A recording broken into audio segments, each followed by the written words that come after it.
Well, welcome to another edition of Angela's Homeschool. You can find us on Twitter, Angela's Homeschool, Facebook, Angela's Homeschool. We can be found. My family is a homeschooling family. And today the topic is... Gosh, can I forget my topic? Yeah, I forgot my topic. Book Benevolence, how you can start one. And what about a co-op? Can you merge the two? Yes, you can. Now let's discuss what a co-op is in homeschool terms. It's a co-op is a group of people, usually mothers. They meet together and they decide what topics are going to be taught. Perhaps it's typing. Maybe it's a PE class. Maybe you have someone that can teach guitar. It's in a group dynamic where they study, they practice throughout the week, and then they meet again one day a week until the semester's over. Perhaps they'll have a recital, there's tests, and sometimes this is helpful when you have a topic such as algebra, trig, biology lab, something of that nature. So if you decide that you want to start a homeschooling co-op, one of the first things that needs to be done is the head people or the main people of the co-op to get together and they talk about these topics. How big of a co-op should we have? How many people?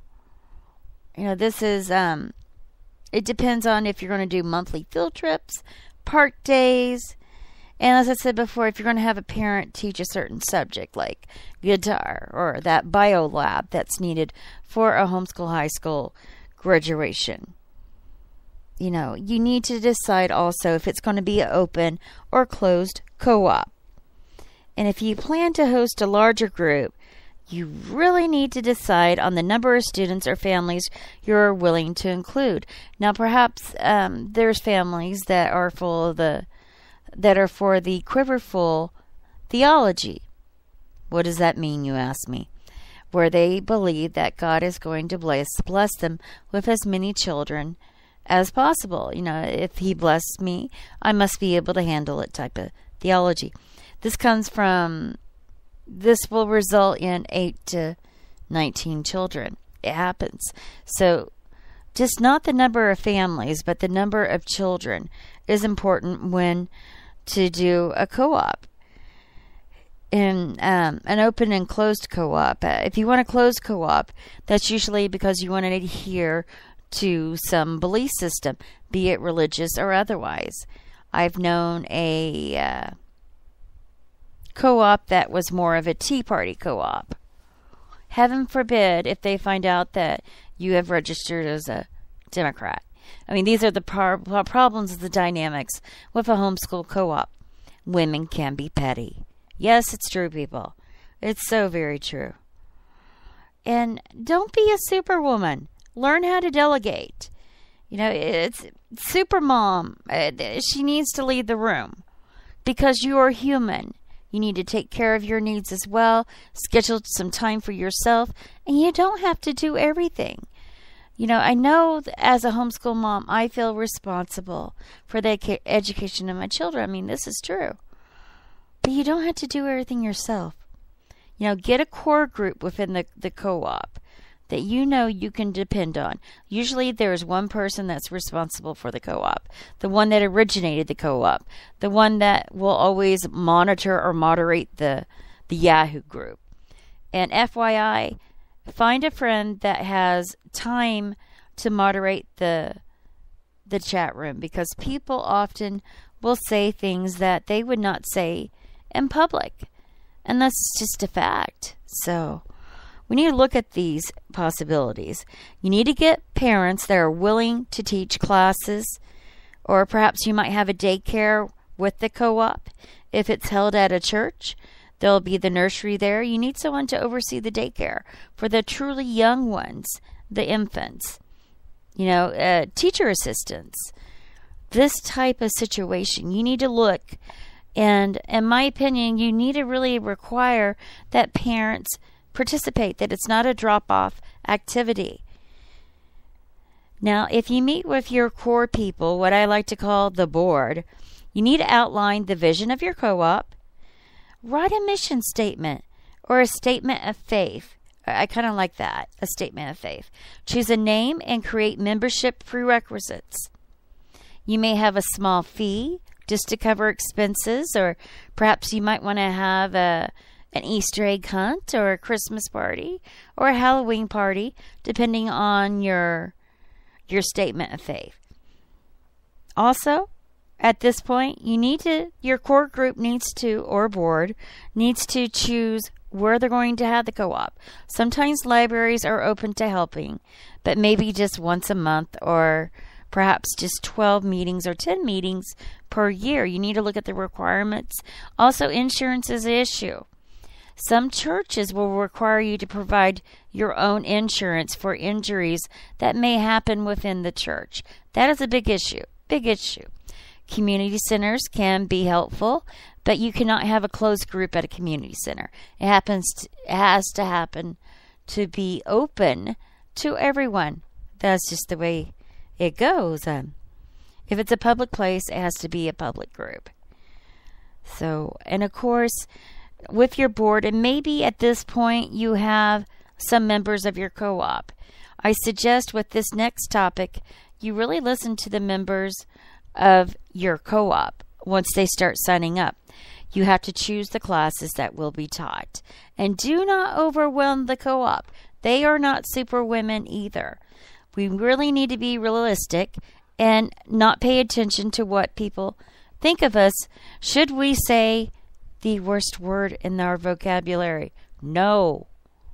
I mean, perhaps you are that person, or you know someone that is privately thinking this.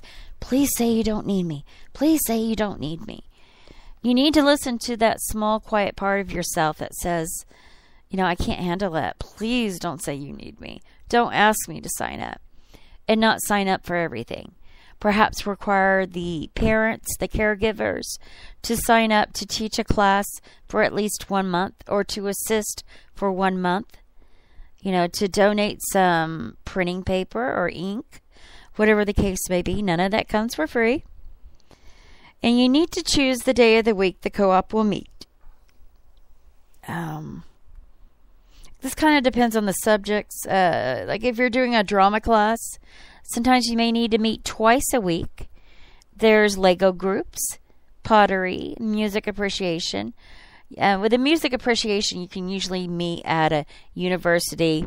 Oftentimes at a university, especially if it's a student situation, you can attend the orchestra, the symphony for free. Many different possibilities. So that's things you need to consider when you choose the day of the week the co-op would meet. You got to choose a place. Then when you have your members, I suggest when you have your members, you choose the classes. You go out to the community. You find resources.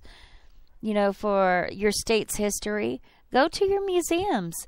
See if somebody will come in and talk maybe once a month. If you do four meetings a month, find 4 different people, or maybe 3 different people that will come in and speak for part of the time. And then you can teach your core curriculum for your, say, Nebraska history, New York history, Oklahoma history. Because at one point or another, you have to have a state history requirement. That's pretty much across the board for our nation of the United States of America. So, you got to decide when you start your co-op. You're going to have a back to unschooling day in September. Instead of a back to school day, back to homeschool day. You can call it many different creative topics. But you can do this. You really can do this, especially if you organize and delegate. Very, very much fun. And to have fun, to socialize. You may have, maybe, if you decide to have your co-op on Monday, and then perhaps on a Thursday, have a socialization class where they come together and play board games. They just play. To have a good time. I know in public schools, that the Nerf guns are not encouraged unless it's hitting at close range and they're 3 inches from the other child's eye. More often than not, it is innocent, harmless play. So you need to consider these things. If you want to have a socialization group, a Lego group on another day, a young play group for the toddlers. They need to socialize as well and learn how to have good manners. And this comes through stages. You just really need to decide when to start. Like if you want to start your co-op in September or the last Monday in August, you can consider taking down some of the activities in December, like take 2 to 3 weeks off, as people are prone to travel in those times. They may decide to do the New Year's Eve and stay a week with Grandma, or maybe they decide to go to Boston. All these different activities. So, and you need to schedule in the parties. There's so much that goes into a co-op. There's a lot of sites on the internet that you can check out, all the different things. But remember to relax and enjoy yourself. You can choose what you're going to do. This can be your choice. You don't have to follow regulation. You can decide your ethic core, your statement of faith, or requirements for the co-op. So let's go over some of the thoughts that we have discussed so far. A co-op. Co-op is a group of people that get together that are homeschool parents, and they decide to meet 1 to 2 days a week, usually 1, but sometimes, occasionally, they'll have some added days like Lego Day, the Zoo Day, things like that. Socialization, fellowship, and relationship building are wonderful when you have a co-op. That's one of the things that you may miss if you decide not to do a co-op. Perhaps you would still have them. I'm certain you would still have them, but not to this degree. Okay, you got to decide on the size of your co-op. Remember, you're not Superwoman. Give yourself a break. Learn how to delegate. Very much true. Get a board with your co-op of 3 to 5 women. Remember that you can't always have your way. It's not always going to be the curriculum you want. But the main thrust of the group should be to educate the children. And sometimes it takes a group to do that. The drama, political science, all these different things.